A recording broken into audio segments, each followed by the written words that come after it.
అయితే ఆత్మానుసారమైన దుఃఖం ఏదంటే, ప్రభా నాకు రోగం ఉంది అనేది కాదు. నాలాగా చాలా మంది రోగంతో బాధపడుతున్నారయ్యా. నాకున్నటువంటి రోగం ఎవరెవరికి ఉందో వాళ్ళందరినీ బాగు చేయండి స్వామి. నాకున్నటువంటి అప్పులను గుర్చి చేస్తే స్వార్థం.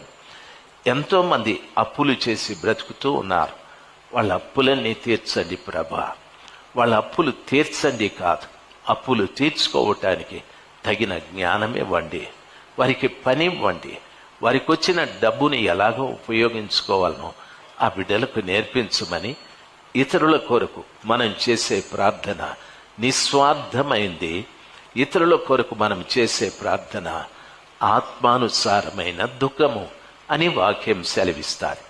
ఇప్పుడు చెప్పండి, ఎప్పుడైనా మనము ఇతరుల కొరకు ఏడ్చామా?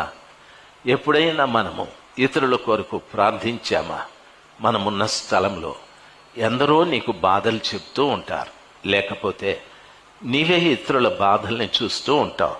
ఓ క్రైస్తవురాలిగా, ఓ క్రైస్తవుడిగా వారి కొరకు ప్రభు చెంత చేరి కన్నీళ్లతో, ప్రభా ఆ కుటుంబంలో ఒక అమ్మాయికి పెళ్లి కాలేదయ్యా, ఆ కుటుంబంలో తమ్ముడు బాగా చదువుకున్నాడు, వానికి ఉద్యోగం లేదయ్యా, ఆ కుటుంబంలో మా తల్లి లాంటి వయసు కలిగిన తల్లి అనారోగ్యంతో బాధపడుతుంది, వైద్యం చేయించుకోవటానికి సామర్థ్యత లేదయ్యా, మీరు బాగు చేయండి అని ఎప్పుడైనా మనం కన్నీరు కార్చిందుందా? ప్రభు నీ మొర నేను వింటాను, నీ మొర నా దగ్గరికి వచ్చింది అన్న మాటకు అర్థమేమిటంటే, నిస్వార్థముతో ఇతరుల కొరకు మనం చేసే ప్రార్థన దేవుడి దగ్గరికి వెళ్తుంది.